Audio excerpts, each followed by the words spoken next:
नमस्ते। थर्ड आई में आपका स्वागत है। आज फ्राइडे है और आज जैसा मैंने पहले भी कहा था कि कोशिश करेंगे कि फ्राइडे को अब चूंकि इलेक्शन राउंड द कॉर्नर है, दो विधानसभा इलेक्शन इसी साल हैं, तो उनकी समरी भी थोड़ी कोशिश करेंगे, अगर उसके नंबर्स और स्टैटिस्टिक्स और वोट परसेंटेज भी आपके साथ शेयर करते चलें। तो आज हम लोग थोड़ी हिमाचल प्रदेश की बात कर लेते हैं। हिमाचल प्रदेश के बारे में एक ही चीज़ बता दूं, बहुत सुंदर और जो अभी जो सर्वे हुए थे, इंडिया का लीस्ट करप्ट स्टेट, सबसे कम भ्रष्टाचार। तो इसका मतलब अच्छी स्टेट होगी अगर हिंदुस्तान में सबसे कम भ्रष्टाचार वाली। वहाँ पे एक ट्रेंड यह है कि 1972 में हिमाचल प्रदेश इस वजूद में आया और वो स्टेट फुल फ्लेजेड स्टेट की उसको वो मिली। और ये वो स्टेट है जहाँ पे पहले इलेक्शन 72 से भारतीय जनता पार्टी या पुराने उसमें कहें तो जनसंघ की प्रेजेंस रही है। जैसे कुछ लोगों को लगता है कि नहीं बीजेपी एकदम से गेन किए, हिमाचल प्रदेश एक ऐसा स्टेट था जो बहुत ही प्रेजेंस रही है। हिमाचल प्रदेश एक ऐसी स्टेट है जहां पे करीब 97, 98, 96, 97% हिंदू पॉपुलेशन है, मोर और लेस टोटल हिंदू है। तो दूसरा वहां पे अपर कास्ट डोमिनेशन है, थोड़ा वहां के जो भी चीफ मिनिस्टर या जो भी नेता हैं वो अपर कास्ट से आते हैं, खास करके ठाकुर कह लीजिए या राजपूत कह लीजिए। वहाँ का एक ट्रेंड और है, और ये ट्रेंड लगातार 1985 से, देखिए मैं एक दौर था 1982, 72 में कांग्रेस की सरकार बनी, 77 में फिर जनता पार्टी और जनता दल ये सब लोग मिलकर लड़े, उनकी सरकार बनी। 82 में कांग्रेस की सरकार, 85 में कांग्रेस की सरकार। अब 85 के बाद जो भी विधानसभा इलेक्शन हो रहे हैं, तो 85 में कांग्रेस, 90 में बीजेपी, 93 में कांग्रेस, 98 में बीजेपी, 2003 में कांग्रेस, 2007 में बीजेपी, 2012 में कांग्रेस, 2017 में बीजेपी। ये बिल्कुल इतना सिस्टमेटिक है कि जैसे लगता है कि ये पहले से डिसाइडेड है कि एक बार ये, एक बार ये, एक बार ये, इतना वहाँ की जनता कभी इनको कभी उनको जिताती है। इस समय बीजेपी की 44 सीट्स थीं जब 2017 का इलेक्शन हुआ था, और कांग्रेस की 21 सीट थीं। वो मैंने एक चार्ट दिया आपको, उसमें भी दिख जाएगा कि किस ईयर में किसकी कितनी सीटें रही हैं। ये मैं आपसे इसलिए कह रहा हूं कि इसको अगर आप देख लेते हैं तो आपको थोड़ी आसानी रहेगी। मैं फिर इस चार्ट पे आऊँगा, लेकिन उससे पहले मैं ज़रा कुछ चीज़ें आपके साथ और शेयर कर लूँ। एक तो पहली मैंने बताया 1985 से एक बार कांग्रेस, एक बार बीजेपी। दूसरा, जनसंघ वहाँ डे वन से मौजूद थी। 1972 में भी स्टेट बनने के बाद उसके 5 एमएलएस थे, और 1985 से 2017 तक जो बीजेपी और कांग्रेस के बीच जो मिनिमम और मैक्सिमम का रहा है वो जरा समझ लीजिए। बीजेपी को 85 से लेके 2017 तक मिनिमम 35% वोट मिले हैं, मैक्सिमम 49%, मतलब वोट परसेंटेज 35 to 49 के बीच में बीजेपी का 85 से अभी तक फॉर लास्ट 37 ईयर्स। कांग्रेस का इस पीरियड में 85 से 2022 तक वोट परसेंटेज 37 to 49% के बीच फ्लक्चुएट किया है। वो 35 पे कभी नहीं, 37 to 49 के बीच में उनका वोट परसेंटेज फ्लक्चुएट किया है। अब इसकी कुछ इंटरेस्टिंग चीज़ें जो आपको चार्ट में दिख जाएंगी। 1990 में कांग्रेस को मिलते हैं 37% वोट, सबसे कम, लेकिन सीट केवल मिलती है 9। और 1993 में बीजेपी को मिलते हैं 37% वोट, लेकिन सीट मिलती हैं 8। तो ये कुछ वहाँ की अर्थमेटिक, केमिस्ट्री, ये सब वहाँ की समझना होगा। अब एक चीज़ और समझ लीजिए, जो जीत का मार्जिन है, मतलब I am talking in terms of vote percentage, BJP को कितने वोट मिले, कांग्रेस को कितने मिले, तो जो मैक्सिमम बीजेपी की मार्जिन है in terms of vote percentage, वो 2017 में 7% से बीजेपी और कांग्रेस के बीच की जो वोट की दूरी थी वो 7% थी। कांग्रेस का जो मैक्सिमम वोट परसेंटेज जिस मार्जिन से बीजेपी को हराया है, हम सिर्फ सारी बात 1985 से 2022 की कर रहे हैं, तो 1985 में 20% की मार्जिन थी, मतलब बिटवीन बीजेपी के वोट्स जो थे और कांग्रेस को 20% ज़्यादा वोट मिले थे। और 1993 में 12% की मार्जिन थी। ये फिगर्स मैं आपको इसलिए बता रहा हूँ कि थोड़ा फिर आसान हो जाएगा आपको इसको समझने के लिए। अब दूसरी बात करते हैं। दूसरी बात वहाँ सबसे इंपॉर्टेंट यह है कि वहाँ के नेता कौन रहे। तो वहाँ पे जो मतलब जो हिमाचल प्रदेश की बनावट कह लीजिए, वो कह लीजिए, उसमें ये तो मैंने विधानसभा की बात कर ली, वहाँ से 4 लोकसभा के एमपी होते हैं। अब अभी की बात अगर कर लें तो 2014, 2019 4 में चारों एमपी बीजेपी के, और 2009 में 3 एमपी बीजेपी के, 1 एमपी कांग्रेस का। तो मोर और लेस एमपी के लोकसभा इलेक्शन में बीजेपी बेहतर करती है। वहाँ 12 जिले हैं, सबसे बड़ा कांगड़ा जिला है, कांगड़ा जिले में 15 विधानसभा सीट हैं। मंडी जिला एक इम्पॉर्टेंट है जहाँ पे 10 सीटें हैं। तो 68 सीट में इन 2 जिलों में ही मिला के 25 सीट हो जाती हैं। बाकी जो 10 जिले हैं वहाँ पे 43 सीट्स वहाँ पे हैं। एवरेज 4 साढ़े 4 सीट एक जिले में आती है।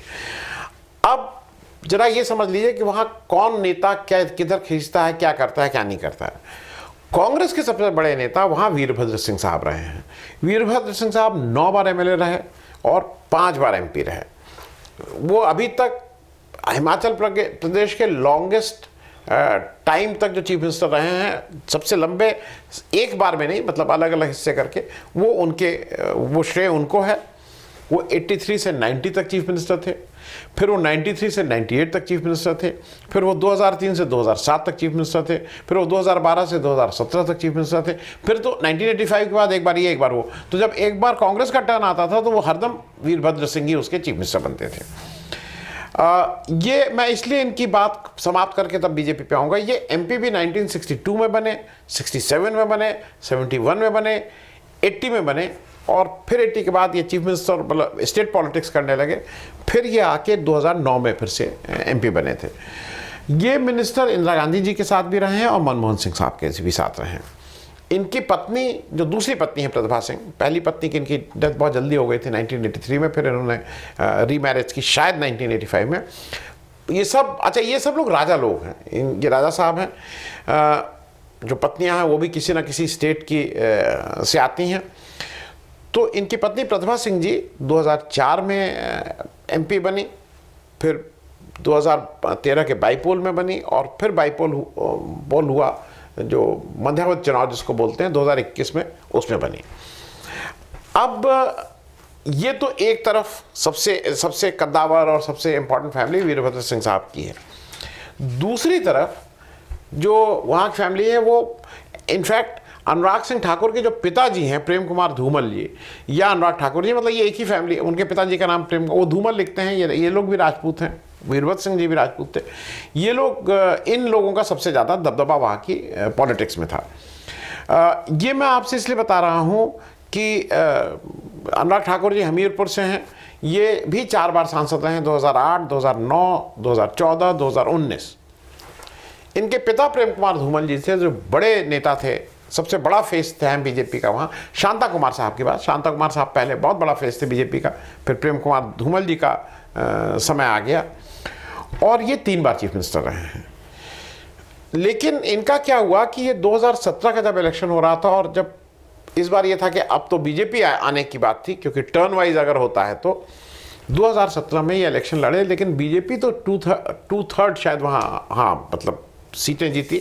49 सीट्स आउट ऑफ नहीं, माफ़ कीजिएगा, 44 सीट्स आउट ऑफ 68। लेकिन धूमल जी चुनाव हार गए। जो इनके चीफ मिनिस्टर फेस थे, इनको चीफ मिनिस्टर फेस बना के लड़ा जा रहा था, वो चुनाव हार गए सुजानपुर सीट से।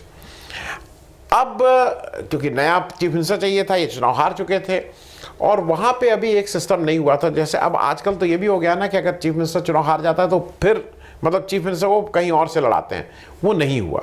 बीजेपी ने फिर जयराम ठाकुर साहब को ये जिम्मेदारी दी, और जयराम ठाकुर साहब ने 2017 से बीजेपी की चीफ मिनिस्टर वहाँ पे हैं। एक आपको याद के लिए बता दूं, जेपी नड्डा साहब का भी मूल रूप से वो हिमाचल प्रदेश से ही आते हैं। तो वहाँ पे स्टेक्स बड़ी हैं। एक थोड़ी रस्साकशी जयराम ठाकुर साहब और अनुराग ठाकुर साहब कह लीजिए, या उनका परिवार को कह लीजिए, बीच रहती है नेचुरली, क्योंकि अगला इलेक्शन फिर धूमल साहब लड़ना चाहेंगे एमएलए का, और अगर वो भी मान लीजिए जीत जाते हैं और ठाकुर साहब भी जीत जाते हैं, तो अब ये थोड़ा पावर स्ट्रगल तो होगा ही कि कौन चीफ मिनिस्टर बनेगा। तो हर एक दोनों लोग, पक्ष के लोग अपने ज़्यादा आदमियों को टिकट दिलवाना चाहेंगे। वो एक किसी भी जगह का एक नेशनल पावर गेम है जो होगा ही होगा। अब यहां से एक चीज जरा और देखने वाली है कि ये तो मैंने बीजेपी की बात बता दी, कांग्रेस क्यों उत्साहित है। कांग्रेस एक तो उत्साहित है, वो जो चलता ना कि एक बार वो तो इस बार मेरा टर्न, उसको लगता है, कांग्रेस को लगता है इस बार तो मेरा टर्न है, मेरे पास ज़्यादा है। दूसरा जो ज़्यादा उत्साहित होने का कार्यक्रम है, का कारण है, वो ये है कि अक्टूबर नवंबर 2021 में जब बाई इलेक्शंस हुए तो 3 विधानसभा के हुए और 1 लोकसभा का हुआ। वो आपको याद है ना, लोकसभा के वो एक इनके एमपी साहब ने आत्महत्या कर ली थी, वो मंडी से, वो बाई इलेक्शन हुआ।